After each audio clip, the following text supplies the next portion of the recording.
अस्सलाम वालेकुम। आज हमने सेकेंड ईयर फिज़िक्स का 12th chapter lecture number 3 study करना है, जिसमें हम पढ़ेंगे इलेक्ट्रिक फील्ड लाइंस। टॉपिक का नाम क्या है? Electric field lines. तो उसके बारे में देखेंगे कि इलेक्ट्रिक फील्ड लाइंस होती क्या हैं। पहले हमने देखा था कि इलेक्ट्रिक फील्ड क्या होती है पिछले टॉपिक में, पिछले लेक्चर में, और फिर हमने देखा इलेक्ट्रिक फील्ड में जो फोर्स लगती है वो कैसे एग्जर्ट होती है चार्ज के ऊपर। ठीक है, तो उसमें हम देखा था एक सोर्स चार्ज होता है और एक टेस्ट चार्ज होता है, टेस्ट पॉजिटिव चार्ज जिसको कहते हैं। तो अब हम उसको देखेंगे कि अब ये फील्ड लाइंस कैसे होती हैं और ये क्या होती हैं, how they can be draw, इनको कैसे हम ड्रॉ कर सकते हैं with the help of the charges. ठीक है, तो अब अगर हम इसकी डेफिनेशन पे बात करें तो डेफिनेशन क्या है कि दरअसल ये पहले डेफिनेशन को समझने से पहले हम इस डायग्राम को समझ लेते हैं, फिर हमारे डेफिनेशन याद करना और समझना आसान हो जाएगी। तो ज़रा देखिएगा, लेट्स सपोज कि हमारे पास एक पॉजिटिव चार्ज है। कौन सा चार्ज है? पॉजिटिव चार्ज है।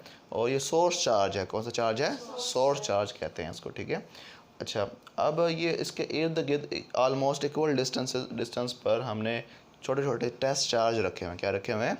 Test positive charge. Test charge को हम पॉजिटिव कंसीडर करते हैं। ठीक है, और जैसे ही ये हमने दरअसल इसकी फील्ड की लाइंस शो करने की, फील्ड की डायरेक्शन क्या है, कि अगर पॉजिटिव चार्ज की हमने फील्ड को रिप्रेजेंट करना है, इलेक्ट्रिक लाइंस ऑफ फोर्सेस को, वो कैसे करेंगे, उनकी डायरेक्शन क्या होगी और उनको हम किस तरह से रिप्रेजेंट करेंगे। ठीक है, तो ज़रा देखिएगा, अब टेस्ट चार्ज क्या है? पॉजिटिव चार्ज है।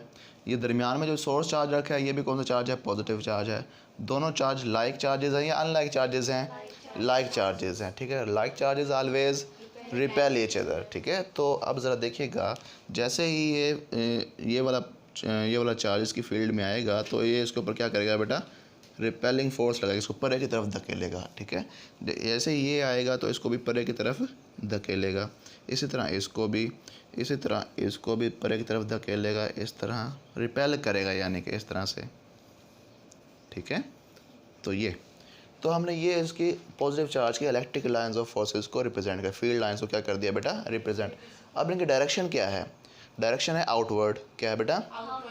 अब हम इसको सिर्फ आउटवर्ड नहीं कहेंगे, हम कहेंगे रेडियली आउटवर्ड। क्या कहेंगे?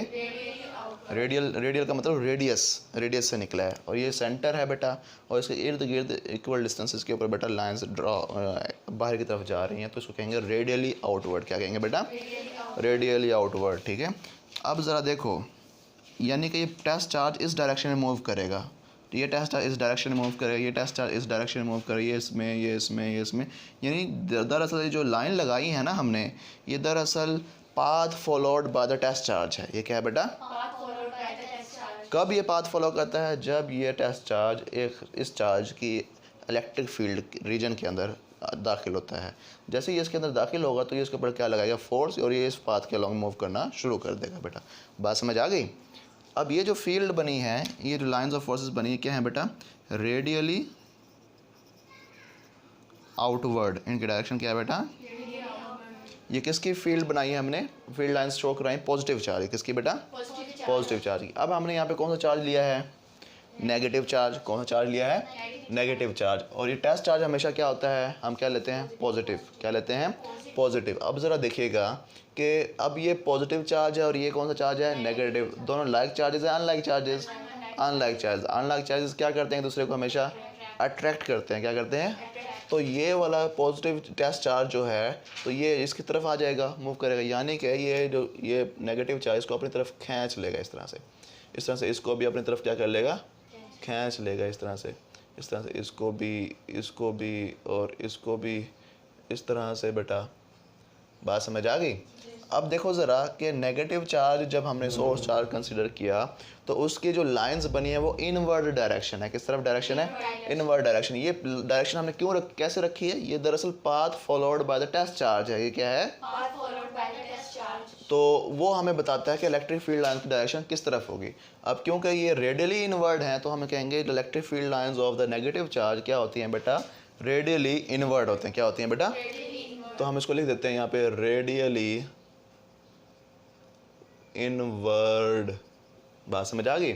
तो यहाँ से हमें बात पता चल गई कि दरअसल इलेक्ट्रिक लाइंस ऑफ फोर्सेस वो पाथ होता है जो कि टेस्ट चार्ज फॉलो करता है। कब? जब उस टेस्ट चार्ज को किसी चार्ज की फील्ड में रख दिया जाए, तो वो उस चार्ज की इलेक्ट्रिक फील्ड की लाइंस को रिप्रेजेंट करता है। बेटा बात समझ आ गई? अब हम डेफिनेशन को याद करते हैं। द पाथ फॉलोड, ये वो पाथ फॉलोड है, कौन फॉलो करता है? By the small test charge. कौन फॉलो करता है? Small test charge. कब? When placed in electric field, जब किसी चार्ज की इलेक्ट्रिक फील्ड में हम उसको प्लेस करते हैं, is called the electric lines of forces. ये जितने पाथ फॉलो करे ये चार्ज, एक लाइन ये है, दूसरी लाइन ये है, तीसरी लाइन ये है, और बेशुमार लाइंस होंगी। बेटा बात समझ आ गई? किसी को ये बात समझना है ज़रा पूछ लो। ये दरअसल हमने क्या किया? मैप बनाया। क्या बनाया बेटा? मैप बनाया है। ये पॉजिटिव चार्ज के लिए रेडियली आउटवर्ड इसकी फील्ड होगी और नेगेटिव चार्ज के लिए रेडियली इनवर्ड होगी। बेटा बात समझ आ गई? तो यहाँ से एक बात याद रखनी है, यहाँ से देखो लाइंस ऑफ फोर्सेस बाहर जा रही हैं और यहाँ से लाइंस ऑफ फोर्सेस अंदर जा रही हैं। हम तो क्या ये कह देंगे कि electric lines of forces originate कहाँ से होती हैं? पॉजिटिव चार्ज से। कौन से चार्ज से बेटा? और टर्मिनेट कहाँ हो जाती हैं? नेगेटिव चार्ज पे। बेटा बात समझ आ गई? तो ओरिजिनेट कहाँ से होती हैं और टर्मिनेट कहाँ होंगी? नेगेटिव चार्ज पे। बेटा बात समझ आ गई? तो ये बातें हैं कुछ याद रखने वाली। अब ज़रा देखिएगा कि ये जो हमने दरअसल मैप जो बनाया है चार्जेस के इर्द गिर्द, ये दरअसल हमें क्या बताता है? It is the visual representation. ये हमें नज़र आने वाली रिप्रेजेंटेशन है कौन सी? किस चीज़ की? Of electric field. किसकी बेटा?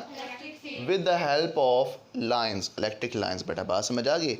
ये हमें इलेक्ट्रिक फील्ड को रिप्रेजेंट कर रही है लाइंस के। इधर इलेक्ट्रिक फील्ड पाई जा रही है। कौन सा चार्ज की पाई जा रही है बेटा? कैसे पता चला? क्योंकि इसकी डायरेक्शन क्या है? रेडियली आउटवर्ड है। तो फिर हमें पता चल गया कि ये जो लाइंस ऑफ फोर्सेस हैं ये विजुअली रिप्रेजेंट करती हैं किसको? इलेक्ट्रिक फील्ड को। किसको बेटा? With the help of these lines हम इलेक्ट्रिक फील्ड को रिप्रेजेंट कर सकते हैं। बेटा तो रिप्रेजेंट करने का मतलब क्या है कि ये हमें कुछ इन्फॉर्मेशन देती होंगी। क्या देती होंगी बेटा? कौन कौन सी इन्फॉर्मेशन देती हैं? दिस मैप, ये जो मैप बनाए हैं हमने, gives information about the strength and the direction of the electric field. Electric field याद रखिएगा, हमने पिछले टॉपिक में ही पढ़ा था कि एक वेक्टर क्वांटिटी होती है। क्या होती है बेटा? वेक्टर क्वांटिटी होती है। वेक्टर क्वांटिटी का मतलब ये है कि उसको रिप्रेजेंट करने के लिए मैग्नीट्यूड भी चाहिए और साथ में डायरेक्शन भी चाहिए। बेटा समझ आ गई? तो ये जो लाइंस ऑफ फोर्सेज हैं ये हमें कंप्लीट इन्फॉर्मेशन देती हैं। क्या देती हैं बेटा? About strength and direction of the electric field. Strength का मतलब क्या है? मैग्नीट्यूड। क्या मतलब बेटा? कि उसकी वैल्यू क्या है। बात समझ आ गई बेटा? कि एक सर्टेन पॉइंट के ऊपर उसकी मैग्नीट्यूड क्या है और उस पॉइंट के ऊपर बेटा इसकी डायरेक्शन क्या है। बेटा बात समझ आई? तो किसकी? इलेक्ट्रिक फील्ड की। बेटा किसकी? इलेक्ट्रिक फील्ड की। अब ज़रा देखो कि जितना हम चार्ज से दूर जाते जाएंगे तो लाइन हमारे से दूर होती जाएंगी। बेटा फासला बढ़ता जाएगा। देखो इधर लाइन के दरमियान कितना फासला है? ज़्यादा, और इधर लाइन के दरमियान फासला कितना है? कम है। तो इधर स्ट्रेंथ ऑफ इलेक्ट्रिक फील्ड ज़्यादा होगी और इधर स्ट्रेंथ ऑफ इलेक्ट्रिक फील्ड कम होगी। इधर लाइंस दूर दूर हैं। बेटा ये हम पढ़ें आगे, इस टॉपिक में आगे जाकर पढ़ेंगे। ठीक है? तो अब यहाँ तक हमें पता चल गया कि लाइंस ऑफ फोर्सेस हमें क्या इन्फॉर्मेशन देते हैं? हमें डायरेक्शन और स्ट्रेंथ यानी magnitude of the electric field के बारे में कंप्लीट इन्फॉर्मेशन देती हैं। अब इन द एंड बेटा, since these lines gives information about the strength and direction of exertion of electric force.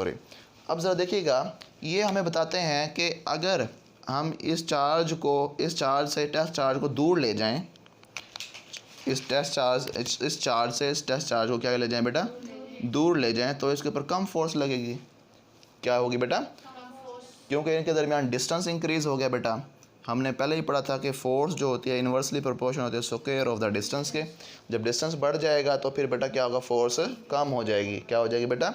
Inverse square law होता है बेटा ये। ठीक है? तो अब देखो दूर चार्ज चला जाएगा तो फिर उसके ऊपर फोर्स कम लगेगी, नज़दीक चार्ज आएगा तो उसके ऊपर फोर्स ज़्यादा लगेगी। तो ये हमें स्ट्रेंथ बता रहा है। क्या बता रहा है बेटा? और डायरेक्शन भी बता रहा है कि टेस्ट चार्ज इस चार्ज की तरफ मूव करेगा या away from the charge move करेगा? Away from the charge move करेगा। तो पता क्या चला? ये जो इलेक्ट्रिक फील्ड लाइंस हैं ये हमें इंफॉर्मेशन दे रही हैं किसके बारे में? एक्सर्शन ऑफ इलेक्ट्रिक फोर्स के बारे में। एक्सर्शन ऑफ इलेक्ट्रिक फोर्स का मतलब क्या है कि कितनी फोर्स लग रही है, स्ट्रेंथ कितनी है फोर्स की और उसकी डायरेक्शन क्या है। तो फिर that's why these lines of forces are called lines of forces. इन लाइंस को हम क्या कहते हैं बेटा? लाइंस ऑफ फोर्सेज कहते हैं। ठीक है बेटा? अब हम देखते हैं कि field patterns of different charges के लिए फील्ड पैटर्न क्या होते हैं। ठीक है? फील्ड लाइंस के ओरिएंटेशन क्या होती हैं, ठीक है। तो जैसे कि हमने पहले भी देखा था कि field pattern for positive charge के लिए हमने इलेक्ट्रिक फील्ड अभी भी देखी थी। तो हमने देखा कि जो पॉजिटिव चार्ज की जो इलेक्ट्रिक फील्ड लाइंस होती हैं वो रेडियली आउटवर्ड होती हैं। क्या होती हैं? Radially outward. तो अगर हम यहाँ से एक बात और सीखें कि ये रेडियली आउटवर्ड तो हैं, अगर हमें फील्ड स्ट्रेंथ का अंदाज़ा लगाना है तो हम क्या करते हैं कि हम देखते हैं कि किसी यूनिट एरिया से किसी एक पॉइंट के ऊपर कितनी लाइंस ऑफ फोर्सेस नॉर्मली पास हो रही हैं। क्या हो रही हैं? नॉर्मली पास। नॉर्मल का मतलब क्या? परपेंडिकुलरली पास हो रही है। नॉर्मल का मतलब क्या है? परपेंडिकुलरली। कि किसी यूनिट एरिया से एट सर्टेन पॉइंट कितनी number of lines of forces perpendicularly pass हो रही हैं। ये जो हमें इंफॉर्मेशन देता है, ये हमें फील्ड स्ट्रेंथ के बारे में इंफॉर्मेशन देता है। किसके बारे में देता है? ये क्या कहलाती है? फील्ड स्ट्रेंथ कहलाती है। अब ज़रा देखिएगा कि अगर हम एक यूनिट एरिया ले लें, ये छोटा सा एरिया ले लें हम ये, तो इसमें देखें कितनी नंबर ऑफ लाइंस पास कर रही हैं? 3।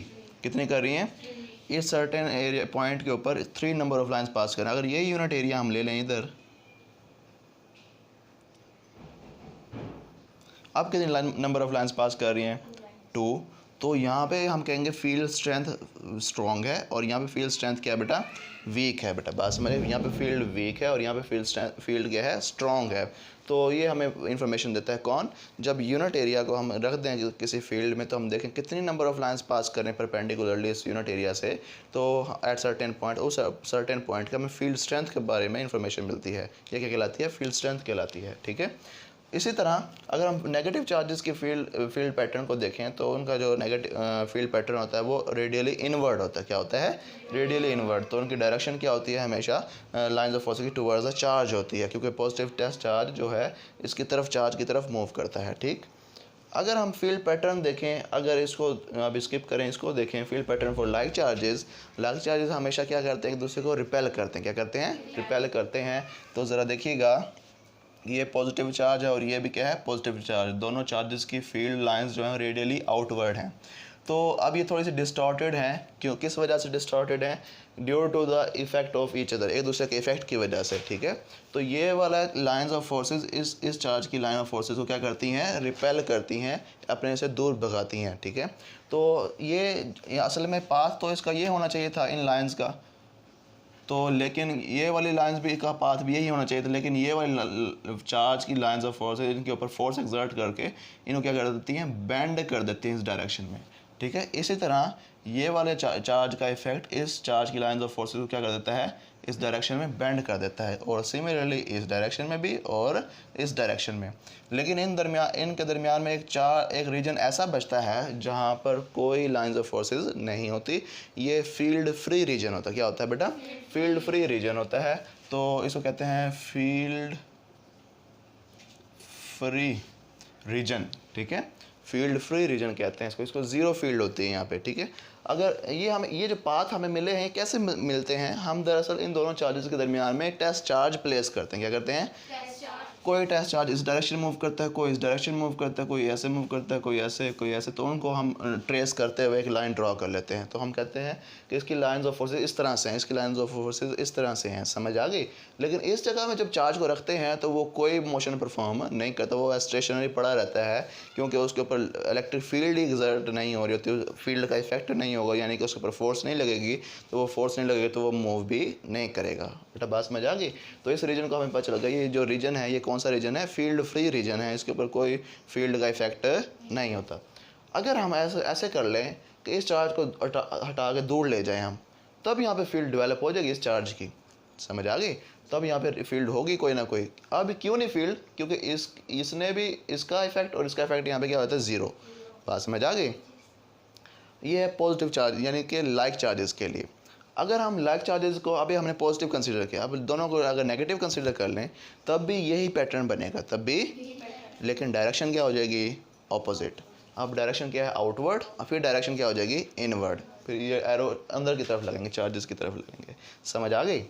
अब ज़रा देखो field pattern for opposite charges. Field pattern for opposite charges का फील्ड पैटर्न क्या होगा? हमने पहले बताया था कि फील्ड लाइंस ऑफ फोर्सेस कहाँ से ओरिजिनेट होती हैं बेटा? पॉजिटिव चार्ज से ओरिजिनेट होती हैं और नेगेटिव चार्ज पे जाके टर्मिनेट हो जाती हैं बेटा। बात समझ आ गई? तो ज़रा देखो, पॉजिटिव चार्ज से जो ओरिजिनेट हो रही हैं जहाँ कहाँ ख़त्म हो रही हैं बेटा? नेगेटिव चार्ज के ऊपर बेटा। समझ आ गई? तो इधर से लाइंस ऑफ फोर्स मूव करती हैं और इधर जाके टर्मिनेट हो जाती हैं। एट अ सर्टेन पॉइंट अगर हम इस पॉइंट के ऊपर इलेक्ट्रिक फील्ड की डायरेक्शन मालूम करना चाहते हैं, किसकी डायरेक्शन मालूम करना चाहते हैं, तो हम इस पॉइंट के ऊपर टेंजेंट ड्रा कर दें। क्या करेंगे बेटा? Tangent at a certain point gives the direction of the electric field. हमें किसकी डायरेक्शन बताता है? कौन भला? टेंजेंट। इस पॉइंट के ऊपर इलेक्ट्रिक फील्ड की डायरेक्शन क्या है? ठीक है बेटा। अगर हम इस पॉइंट के ऊपर इलेक्ट्रिक फील्ड की डायरेक्शन मालूम करना चाहते हैं तो इसके ऊपर क्या कर देंगे? टेंजेंट ड्रा कर देंगे बेटा। बात समझ आ गई? तो ये हमें किसकी इन्फॉर्मेशन देंगे, किसकी डायरेक्शन बताएंगे? Electric field line, electric field की डायरेक्शन देंगे बेटा। किसकी डायरेक्शन बताएंगे? हाँ, इलेक्ट्रिक फील्ड की डायरेक्शन बताएंगे। समझ आ गई? अब अगर हम देखें कि फील्ड लाइंस का पैटर्न क्या होता है जब अपोजिटली चार्ज प्लेट्स को हम प्लेस करते हैं साथ साथ, या कैपेसिटर के दरमियान में इलेक्ट्रिक फील्ड लाइन का पैटर्न क्या होता है, तो ज़रा देखिएगा दरमियान में इस पार्ट में फील्ड लाइंस क्या हैं बेटा? इक्वली डिस्टेंट हैं और स्ट्रेट हैं। क्या है बेटा? यानी इक्वली स्पेस्ड हैं और स्ट्रेट लाइंस हैं बेटा। बात समझ आ गई? तो हम कहते हैं लाइंस यानी कि इन प्लेट्स के दरमियान जो फील्ड है वो यूनिफॉर्म है। वो क्या है बेटा? यूनिफॉर्म है बेटा। बात समझ आ गई? जब lines of forces equally spaced होती हैं तो हम क्या कहते हैं बेटा? लाइंस इलेक्ट्रिक फील्ड क्या है यहाँ पे? यूनिफॉर्म है। क्या है? यूनिफॉर्म है। अब देखो ये दो लाइंस हैं, ये वाली लाइन और ये वाली लाइन थोड़ी बेंड हो रही हैं। क्या हो रही हैं बेटा? इस इफेक्ट को कहते हैं बल्जिंग इफेक्ट। क्या कहते हैं बेटा? Bulging effect. और इस फील्ड को कहते हैं फ्रिंज फील्ड। क्या कहते हैं बेटा? Fringe field. बात समझ आ गई? तो इस इफेक्ट को क्या कहते हैं? Bulging effect. और जो फील्ड बनती है at the ends of the plate वो क्या कहलाती हैं बेटा? Fringe field. क्या कहलाती हैं? Fringe field. अब हम देखते हैं कि जो हमने अभी सारी स्टडी की है लेक्चर के दौरान, अब उसको टॉपिक को समराइज़ करने लगे हैं, यानी उस टॉपिक की हम समरी देखने लगे हैं कि फील्ड पैटर्न्स के बारे में हमने पढ़ा है। तो फील्ड पैटर्न्स के अहम पॉइंट क्या हैं? ठीक है, तो अब जब देखते हैं पहला पॉइंट जो है electric field lines originate from the positive charge. तो हमने पढ़ा था कि लेक्चर के दौरान भी कि इलेक्ट्रिक लाइंस ऑफ फोर्सेस कहाँ से पैदा होती हैं? पॉजिटिव चार्ज से पैदा होती हैं। कि originate from the positive charge से पैदा होती हैं। ठीक है, और दूसरा जो पॉइंट है टर्मिनेट कहाँ जाके होती हैं? नेगेटिव चार्ज के ऊपर। यानी पॉजिटिव चार्ज से स्टार्ट होती हैं और नेगेटिव चार्ज के ऊपर जाके क्या हो जाती हैं? ख़त्म हो जाती हैं। ठीक है, तो फिर मैंने तीसरा पॉइंट भी हमने पढ़ा था कि tangent to a field line के ऊपर अगर हम टेंजेंट ड्रॉ करें एट एनी पॉइंट, किसी भी पॉइंट के ऊपर, गिव्स द डायरेक्शन। क्या बताती है हमें? डायरेक्शन बताती है।